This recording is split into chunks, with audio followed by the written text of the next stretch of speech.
ایک بچے کی تربیت نہیں بلکہ وہ ایک پوری نسل کی تربیت کرتی ہے. ماں جو ہوتی ہے وہ نسلوں کی معمار ہوتی ہے, اور ہمیں قرآن پاک میں حضرت موسیٰ علیہ السلام کی ماں ملتی ہیں کہ جن کے دل میں اللہ تعالیٰ نے یہ ڈالا کہ جب فرعون ان کے لڑکوں کو قتل کر رہا تھا تو اللہ تعالیٰ نے حضرت موسیٰ علیہ السلام کی ماں کے دل میں یہ ڈال دیا, یہ وحی کر دیا کہ وہ اپنے بیٹے کو دریا کے ایک ٹوکری میں ڈال کر دریا کے اندر ڈال دے. اور ان کی بہن جو تھی وہ ساتھ ساتھ جا رہی تھی اور وہ دیکھ رہی تھی, اور وہ پھر جب فرعون کے محل میں پہنچے تو حضرت آسیہ کے دل میں ان کے لیے محبت ڈال دی, اور وہ اسی محل میں انہوں نے پرورش پائی. تو دیکھیں یہ جو, اور پھر ہمیں حضرت مریم علیہ السلام جو ہیں وہ ملتی ہیں, ان کا کردار دیکھیں کہ وہ ایک پاک باز عورت تھی اور اللہ تعالیٰ نے ان سے کتنی بڑی ذمہ داری لی نا. تو ان خواتین کو دیکھتے ہوئے ہمیں جو لگتا ہے کہ آج کے دور میں ایک ماں کا جو کردار ہے وہ واقعتاً یہ حقیقت ہے کہ مائیں اپنا وہ کردار ادا نہیں کر رہی.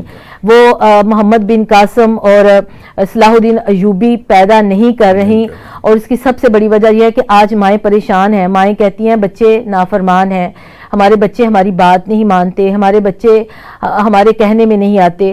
اب دیکھیں جب ایک ماں اگر اپنے بچے کے رونے پر اس کو قرآن کی لوری نہیں سنا رہی, اگر ماں بچے کو پرورش کے دوران اس کو صحابہ کرام کے اور انبیاء علیہ السلام کی کہانیاں نہیں سنا رہی, تو وہ اس کو موبائل تھما دیتی ہے. بچہ روتا ہے, میں نے دیکھا ہے ماؤں کو, بچہ رو رہا ہے, بچہ کھانا نہیں کھا رہا تو اس کے سامنے کارٹون لگا دیتے ہیں, موبائل اس کو دیا جاتا ہے. جب اتنی چھوٹی عمر میں جو آپ بچے کو سکھا رہے ہیں, بچے کے اندر وہی, یہی تو عمر ہوتی ہے بچوں کی سیکھنے کی, تو وہی چیزیں بچے جو ہیں وہ جذب کرتے ہیں, اور اسی کے اوپر ان کی جو شخصیت کی بنیاد ہے اسی چیز کے اوپر کھڑی ہونا شروع ہو جاتی ہے. اگر وہ مائیں جنہوں نے اپنے بچوں کو قرآن سکھایا, وہ مائیں جنہوں نے ایک امام ابو حنیفہ یا ان کی والدہ کا ملتا ہے کہ وہ اپنے بچے کو جب استاد کے پاس لے کر گئیں کہ اس کو قرآن یاد کرا دیں, حفظ کرا دیں, تو بچہ قرآن پہلے سے اس کو آتا تھا, تو انہوں نے, استاد نے شکایت کی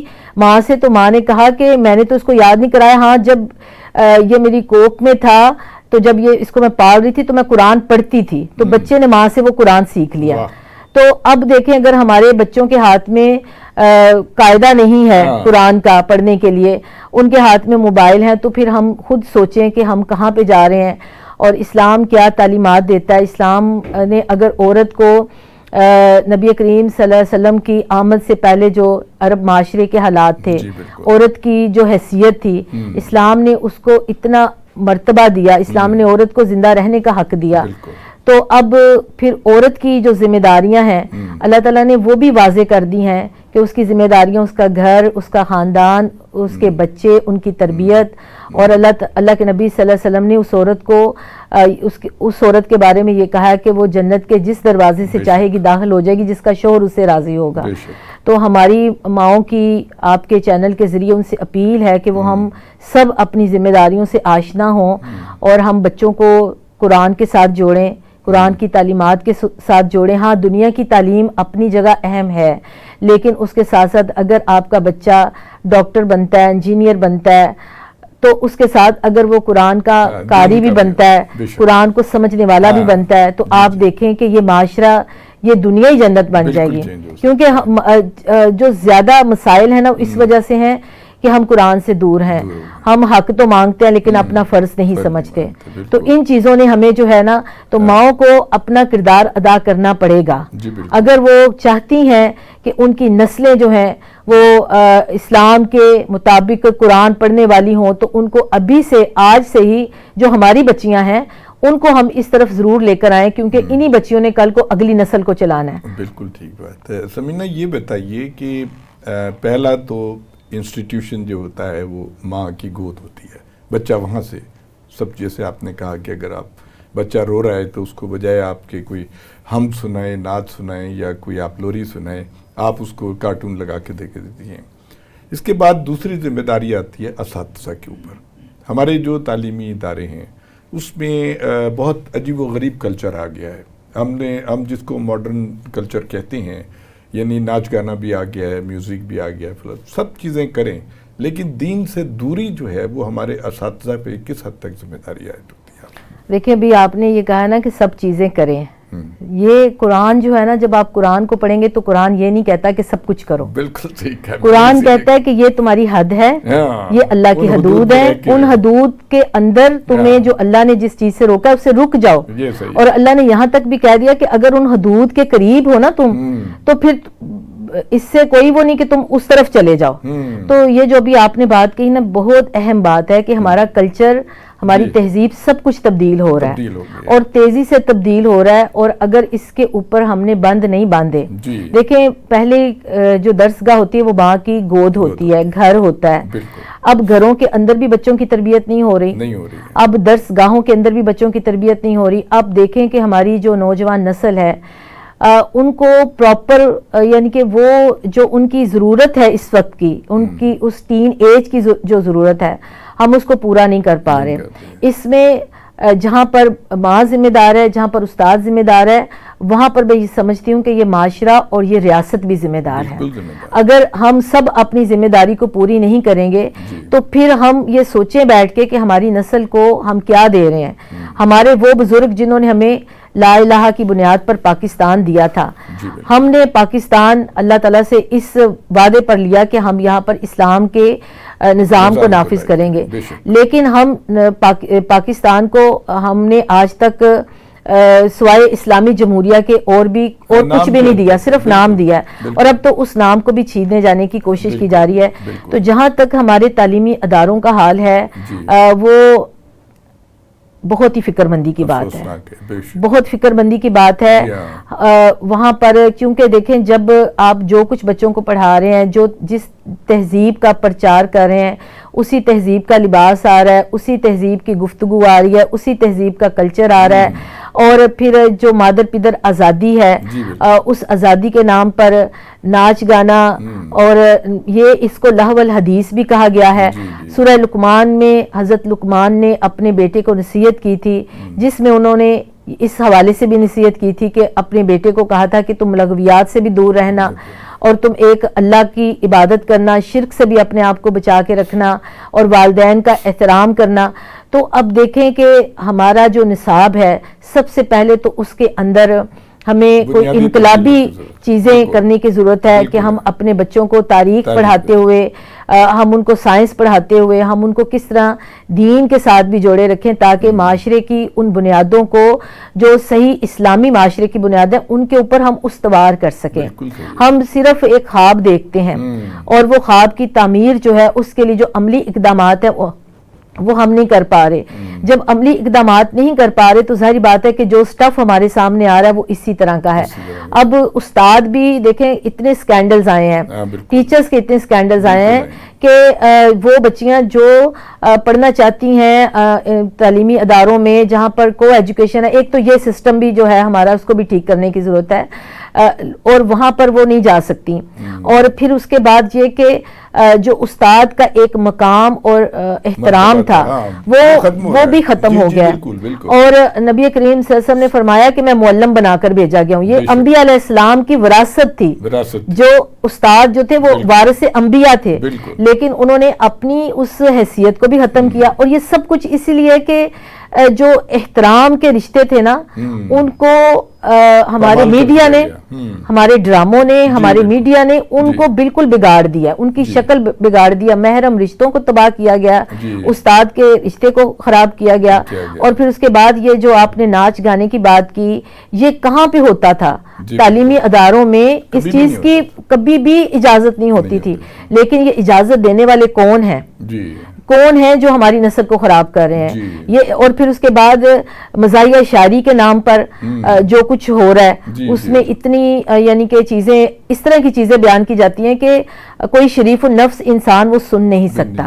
اچھا سمینا، آپ کیونکہ قرآن کو ماشاءاللہ سمجھتی ہیں، پڑھاتی ہیں، ایک بات یہ ہوئی، اب لوگ یہ کہا کرتے ہیں کہ جی جب مسلمانوں کی تعداد بڑھی اور مسلمانوں نے فتوحات کرنی شروع کر دیں اور وہ 52 لاکھ مربع میل پہ قابض ہو گئے اور انہوں نے کر دیا، تو وہ کہتے ہیں کہ جہاں جہاں اسلام پہنچا وہاں پہ کلچر کا جو ہے وہ ثقافتی اثرات اس پہ آئے ہیں، اور ہمارے جو بر صغیر ہے اس میں ہندو کلچر کا بہت زیادہ ایک ہمارے اوپر اثرات ہیں، اور بے شمار شرکیہ باتیں ہو رہی ہیں. آپ قرآن و سنت کی روشنی میں بتائیے کہ قرآن شرک کے بارے میں بار بار اللہ تعالیٰ تنبیہ کرتا ہے، اس پہ آپ ذرا تفصیل سے بتائیے کہ شرک کتنی بڑی اللہ تعالیٰ قرآن کا میں یہ سمجھتی ہوں کہ ہر صورت کے اندر جی ہاں اور بار بار اللہ تعالیٰ یہ کہتا ہے کہ جو تم لوگوں نے جو وہ معبود بنا لیے ہیں، خدا بنا لیے ہیں. کہیں پہ اللہ نفس کو کہتا ہے کہ تم نے اپنا معبود بنا لیا، کہیں پہ اللہ تعالیٰ کہتے ہیں اپنے ہاتھوں سے. اور قرآن میں نا جو سب سے بہترین جو ہمیں حضرت ابراہیم علیہ السلام کا اسوہ ملتا ہے نا کہ وہ یکسو تھے، حنیف تھے، اور وہ بالکل بھی انہوں نے شرک کا، وہ کہتے ہیں کہ ذرا سا بھی ان کے اندر وہ نہیں تھا. اور قرآن نے ان کو یہ کہا کیونکہ ان کی آزمائش یہ تھی کہ وہ بت تراش کے گھر میں پیدا ہوئے تھے، ان کا باپ بت تراش تھا. تو قرآن میں تو جگہ جگہ پر اللہ تعالیٰ، اور شرک ایسا گناہ ہے کہ یہ اللہ معاف نہیں کرے گا. اور شرک ہماری زندگیوں میں ایسے آتا ہے، نبی کریم صلی اللہ علیہ وسلم کی حدیث ہے کہ جس طرح کالی رات میں کالے کپڑے کے اوپر کالی چونٹی چلتی ہوئی نظر نہیں آتی، اس طرح ہماری زندگیوں میں شرک آ جاتا ہے. اور اللہ کی ذات پہ شرک، اللہ کی ذات میں کسی کو شریک بنانا، اللہ کی صفات میں کسی کو شریک بنانا. بیٹے اور بیٹیاں اللہ دیتا ہے لیکن ان کو پیروں فقیروں کے ساتھ منسوب کر دینا. پیروں فقیروں کے نام پر بچوں کو بہت سارے علاقوں میں ایک بچے کے بال نہیں کٹوائے جاتے کہ یہ فلاں پیر کے ہیں تو اس کے پاس جا کر کٹوائیں گے. ان کے آستانوں پر جا کر بکرے ذبح کرنا اور ان کے نام کی دیگیں چڑھانا، اور اب زندہ پیر اور مردہ پیر اور یہ ساری چیزیں. اور لوگوں کو میں سمجھتی ہوں کہ لوگوں کو شعور، یعنی کہ جن لوگوں کو شعور آ جاتا ہے پھر وہ توبہ کرتے ہیں تو وہ بچ بھی جاتے ہیں. لیکن ایک بڑی آبادی ایسی ہے ہمارے درمیان میں کہ جس کو اس چیز کا شعور نہیں ہے، اور وہ یعنی کہ سمجھ بھی رہے ہوتے ہیں، بعض اوقات لوگ سمجھ بھی رہے ہوتے ہیں لیکن وہ پھر ان کے پاس چلے جاتے ہیں. اس طرح کے واقعات بھی سامنے آتے ہیں کہ پیر فقیر نے جھوٹا پیر تھا اور اس نے یہ کیا. ہاں جو اللہ کے نیک بندے ہیں وہ تو انہوں نے تو اللہ کے لیے اور اللہ کی محبت میں سب کچھ کیا.